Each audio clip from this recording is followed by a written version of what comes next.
In the previous video, we looked at the first isomorphism theorem and some examples of it.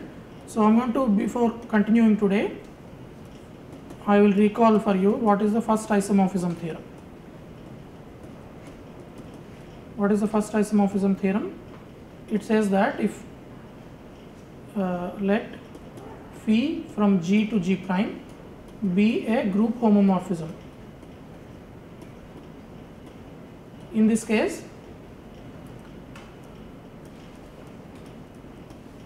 then we have an isomorphism from G mod kernel phi to image of phi, right? So this is the statement of first isomorphism theorem. It says that if you go modulo the kernel, you get a group that is isomorphic to the image group. Remember, kernel is always a normal subgroup, so G mod kernel phi has a group structure. It is isomorphic to the image of the group, image of the homomorphism. So image of phi is a subgroup of G prime. Okay, and we saw one example of this. We saw that if G is a cyclic group of order n, G is a cyclic group containing n elements, then we saw that G is isomorphic to Z mod nz. So any cyclic group is of the form Z mod nz, and this was an immediate corollary of the first isomorphism theorem, because we look at the homomorphisms from the integers to the group G, sending 1 to the generator of the group G. So then kernel will be precisely nz. It is an onto map, so there will be an isomorphism like this. Let's look at another example of first isomorphism theorem. So recall that C star is the group of non-zero complex numbers with multiplication. These form a group under multiplication, and let's denote R plus to be positive real numbers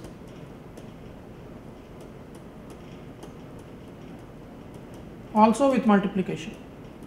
So we saw in previous videos that these are groups under multiplication. Consider the map. Consider the function, let's say phi from C star to R plus, which sends a complex number to its absolute value. So if you recall, absolute value is simply this function. A plus IB is a complex number, so A and B are real numbers. I is the square root of A square root of minus 1. You send it to A squared plus B squared. That is this function. Absolute value of A plus IB is A squared plus B squared.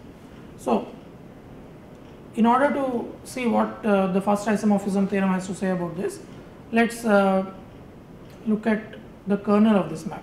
So what is kernel phi? So kernel phi is by definition complex numbers with absolute value 1.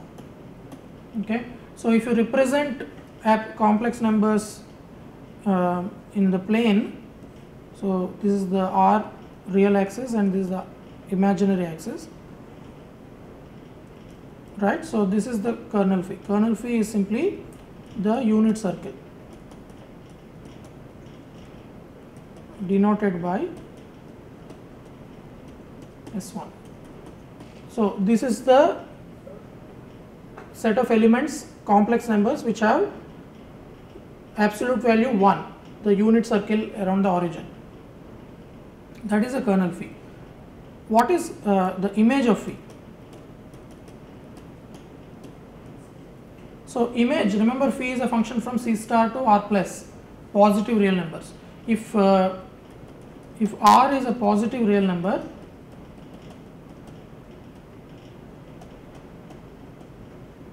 then absolute value of R is simply R. So phi is actually onto. In other words, image of phi is all of R plus. So what is the first isomorphism now say? First isomorphism theorem gives C star mod S1 is isomorphic to R plus.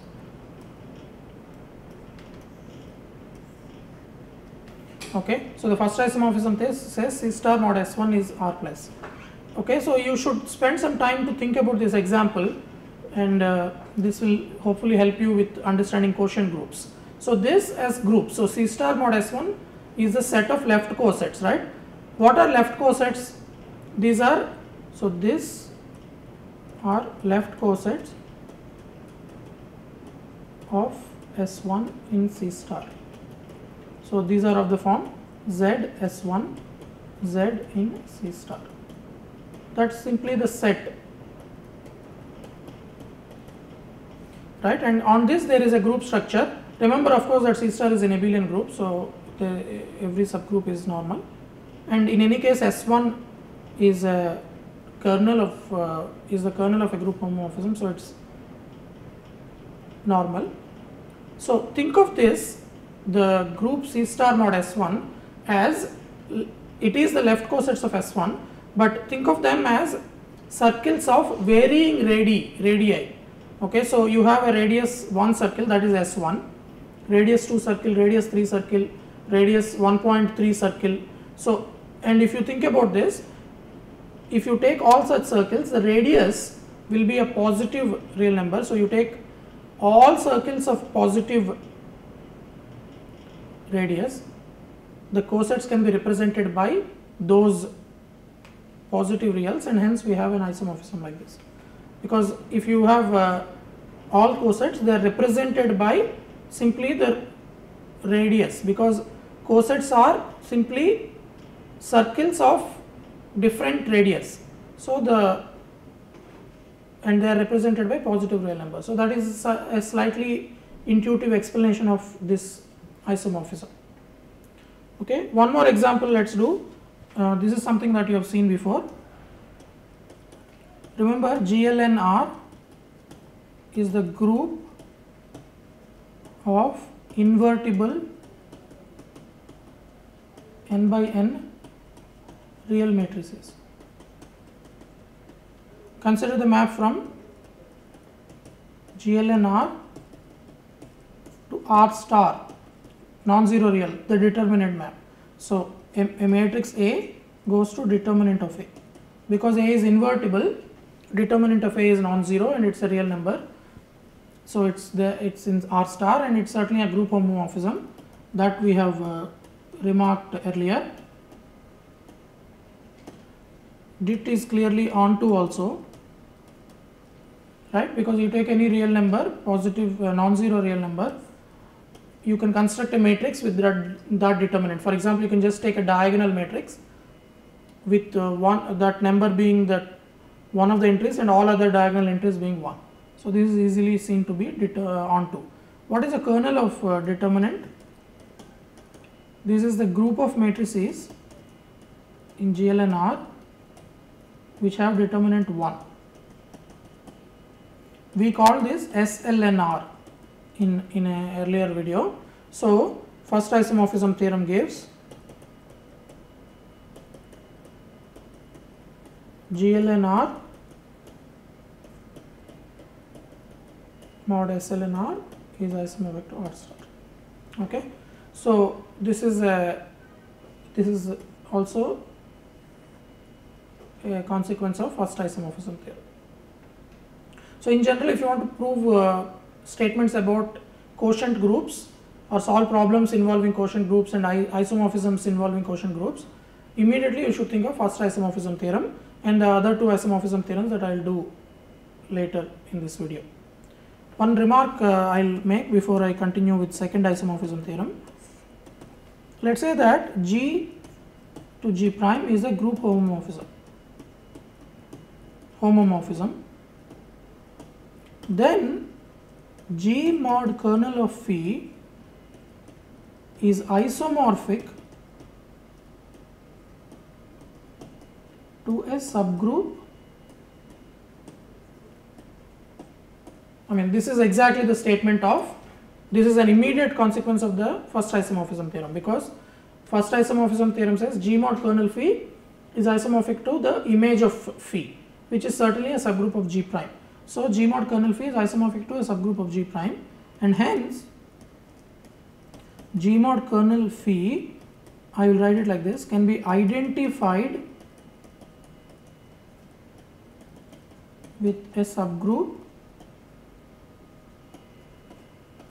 of G prime. So it is for all practical purposes a subgroup of G prime.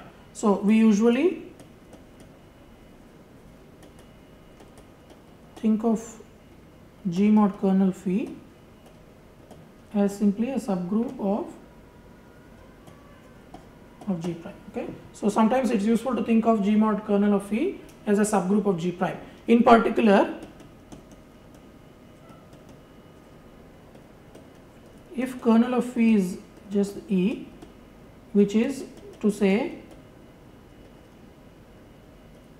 phi is 1 1, right? Kernel phi is identity only if and only if phi is 1 1, then G can be thought of as a subgroup of G prime. If G to G prime is a one-to-one group homomorphism, that means it's injective. G naturally is thought of as a subgroup because its image is isomorphic to G by the first isomorphism theorem, and we can replace G by its image and think of G itself as a subgroup of G prime. Okay, so now that we have looked at various examples and a remark about first isomorphism theorem, let's go ahead and do the remaining two isomorphism theorems. So the second isomorphism theorem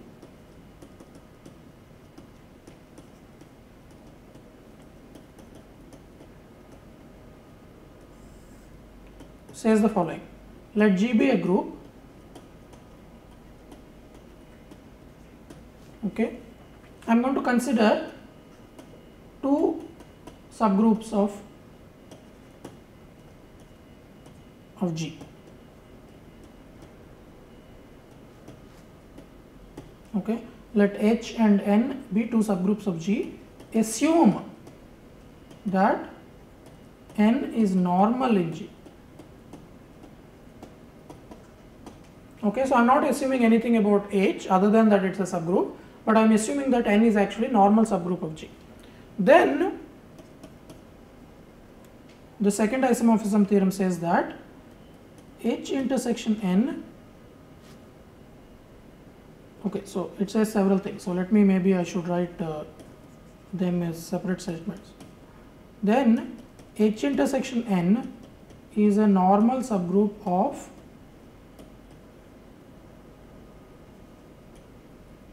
H. So H intersection N is a normal subgroup of H. N, so the product set Hn is a subgroup of G, and N is a normal subgroup of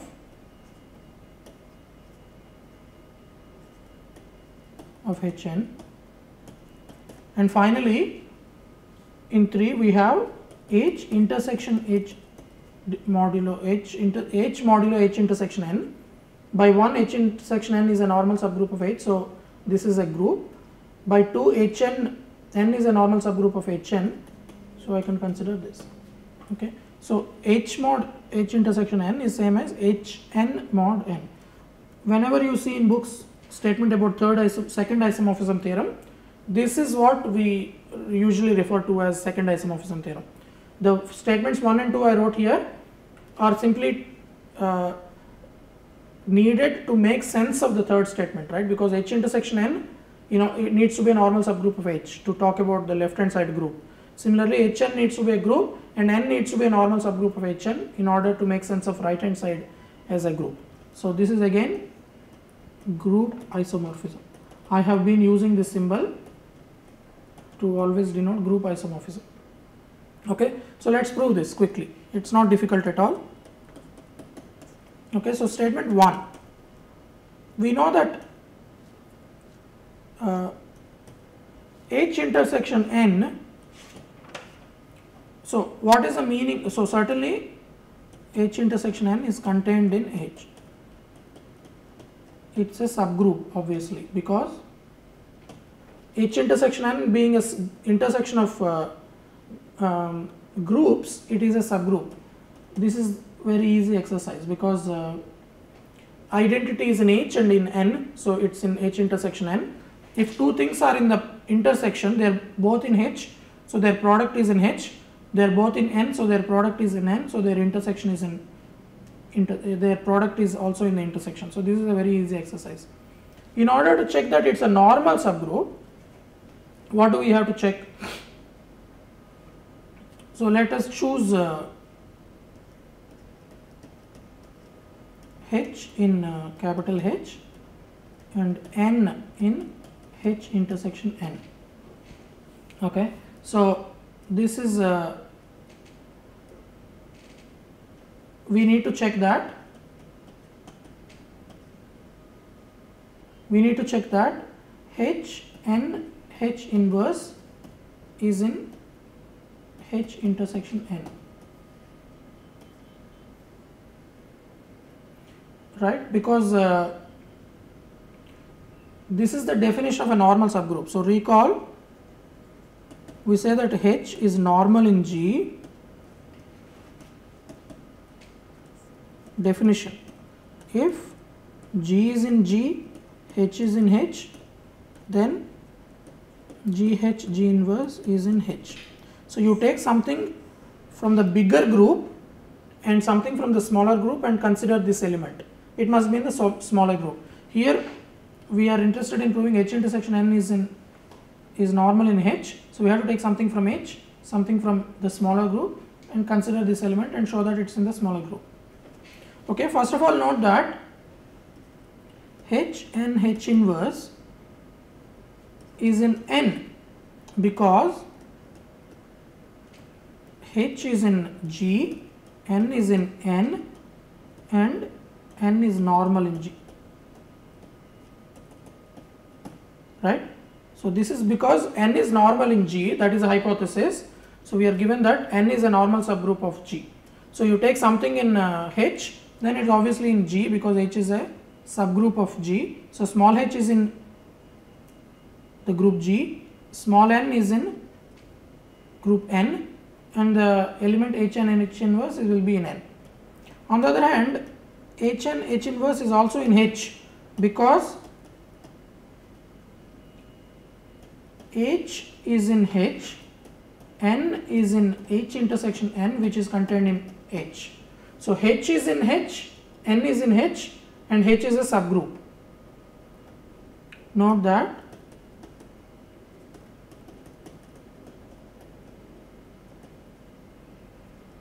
because H is a subgroup and small h is in it and small n is in it, small h, small n, small h inverse will be in H.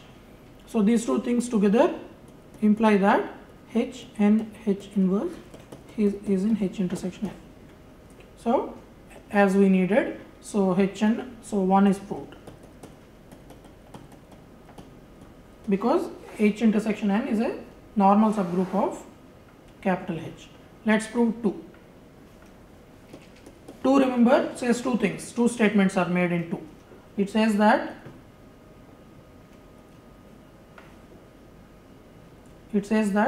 first of all it says that capital H times capital N is a subgroup of G and that capital N is a normal subgroup of capital Hn. So first of all, what is capital Hn? This I defined in an earlier video. Hn in general, for any two subsets of a group, the product is simply this set. You take elements from the first set and elements from the second set and multiply in that order. So you take small h from capital H, small n from capital N, and you multiply them and you vary small h and small n. Okay. So why is this? So this is certainly a subset of G. Why is this a subgroup of G? So it's important to note here that if you take two subsets, their product is certainly not in general a subgroup. In fact, even if you take two subgroups, their product is in general not a subgroup. However, if one of them happens to be normal, it is a subgroup. Okay, let's check one by one the required properties. E belongs to H and E belongs to N. Certainly that is because both of them are subgroups. So E times E is E, which is in Hn. Remember, in order to be a subgroup, capital Hn must contain the identity element, it must be closed under multiplication, it must be closed under taking inverses. We have checked that it is closed, it contains identity. Let's take now two elements of the set Hn. So H1N1, H2N2. Let's say these are two elements in Hn. We want to prove H1N1 times H2N2 is in capital Hn again. But here we have to use normality of capital N. So note that N is normal in G. This implies H2 inverse N1 H2 is in N, because H2 is an element of the group G, N1 is in capital N, so this element is in capital N. So say H2 inverse N1 H2 equal to some N3. It is equal to some element of capital N, call it N3. This gives me N1 H2 is H2 N3. So I am just simply multiplying by H2 on the left both sides. Now what is H1 N1 H2 N2? This is equal to, because I don't remember, because of associativity I don't need to be careful about putting brackets. N1 H2 is equal to H2 N3 by that calculation. So this is H2 N3 N2. This can be written as H1 H2 N3 N2. Now H1 H2 are in capital H, so this is in capital H. Product is also in capital H. Similarly, this is in capital N, so this is in Hn. So we have said that two things in capital Hn means that product is also in capital Hn. Finally, how do you show inverses? It's the same idea. If you have Hn in capital Hn, what is Hn inverse? This is N inverse H inverse. Okay, by what we have shown here, we have shown that N1 H2 is H2 N3. So here what we have really shown is that anything in N times anything in H is, you can switch the two. You can replace, you can bring H2 to the front, but on the right now there will be some other element of N. So this is by the same calculation as above, equal to H inverse times some N1 by the same calculation as above.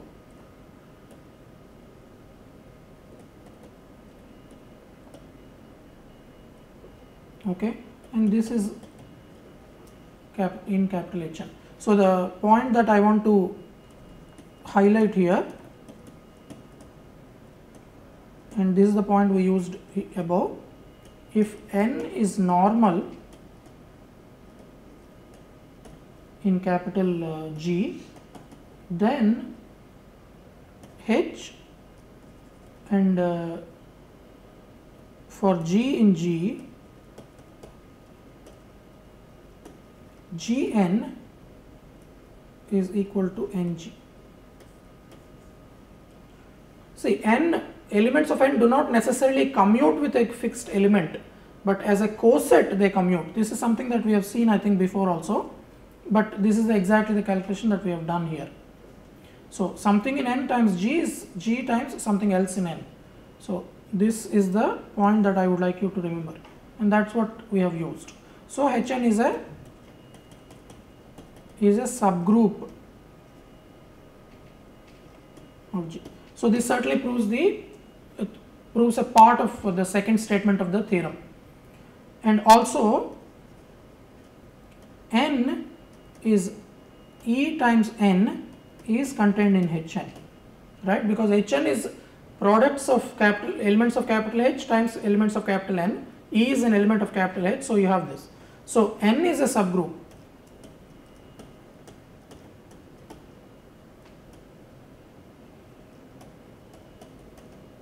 Okay, to finish the proof of statement 2 of the theorem, we want to show that N is actually normal in capital Hn.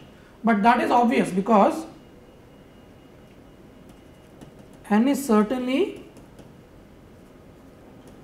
normal in Hn because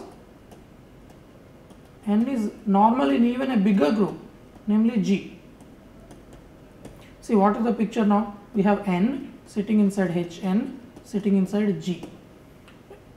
N is normal in capital G, that means you take something in capital G, take something in capital N and do that operation G N G inverse, it's in capital N. For G in G, N in N. This is certainly going to hold if you take something in capital Hn and do this same operation. So, because Hn is already a subgroup of capital G. So, if you take something in capital Hn, it's in G, so this condition holds. So, if you have a subgroup which is normal in the ambient group G, then it will be normal in any other subgroup that contains it. So, this proves 2. Right? 2 is completely proved because 2 is the statement that Hn is a subgroup of G, which we have shown, and we also showed that N is a normal subgroup of Hn. So, now let us finally prove the main part of the theorem, which is the isomorphism part of the isomorphism theorem. Now, we want to show that here we will show. So, just to recall, H mod H intersection N is isomorphic to Hn mod N. This is what we want to show. So, let us consider, in order to do this, let us consider the map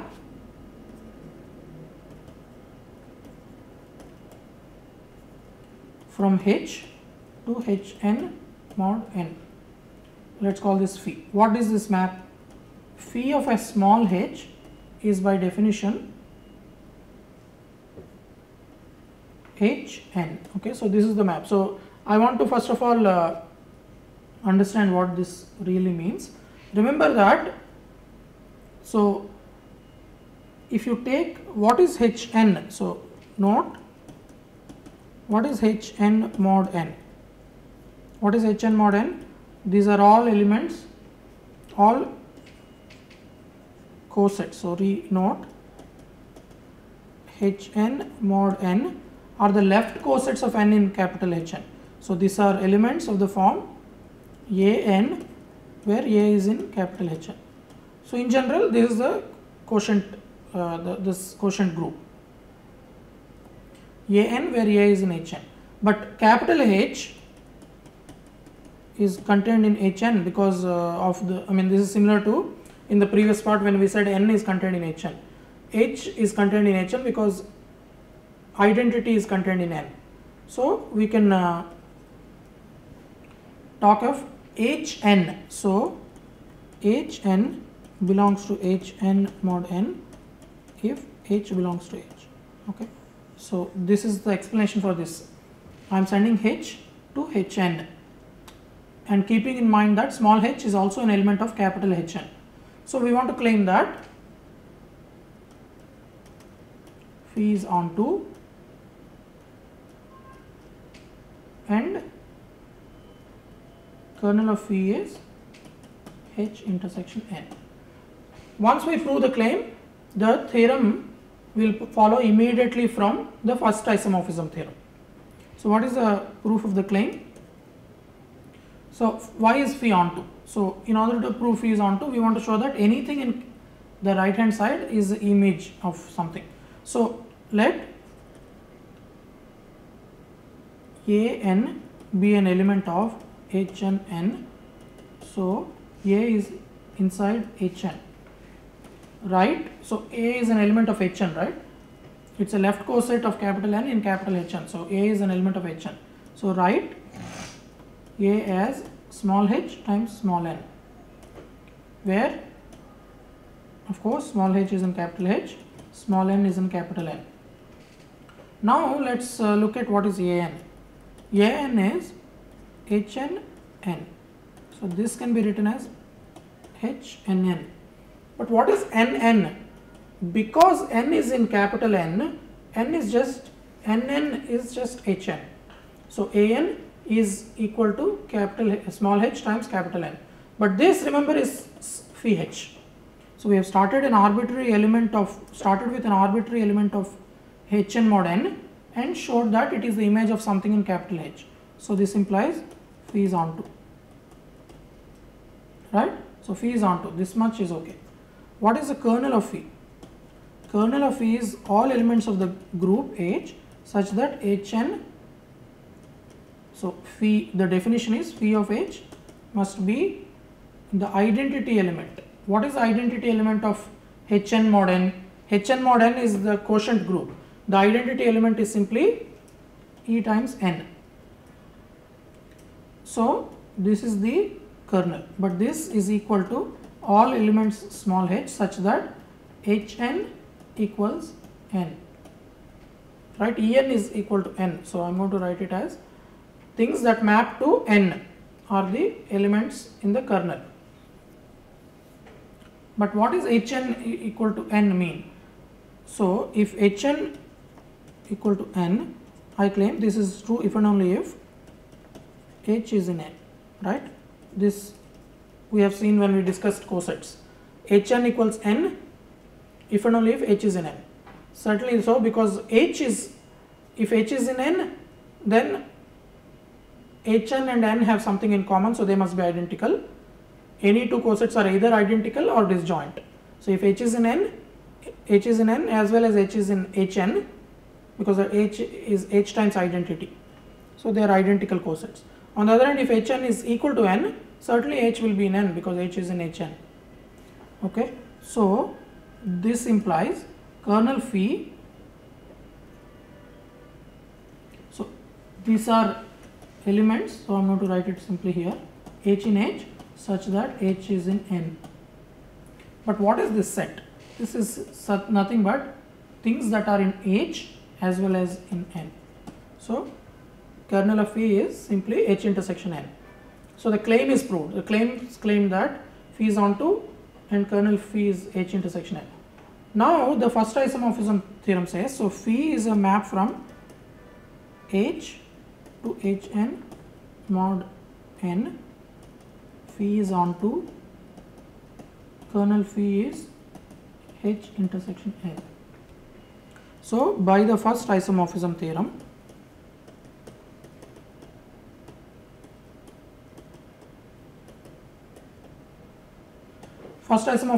applies to any group homomorphism. It says that G mod kernel is isomorphic to image.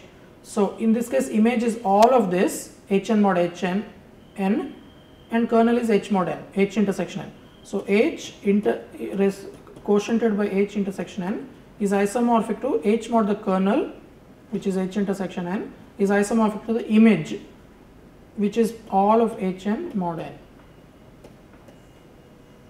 Remember, this is the theorem that we wanted to prove. The second isomorphism theorem says H mod H intersection n is isomorphic to Hn mod n, and we have completed the proof of the theorem. Okay, so this finishes the proof.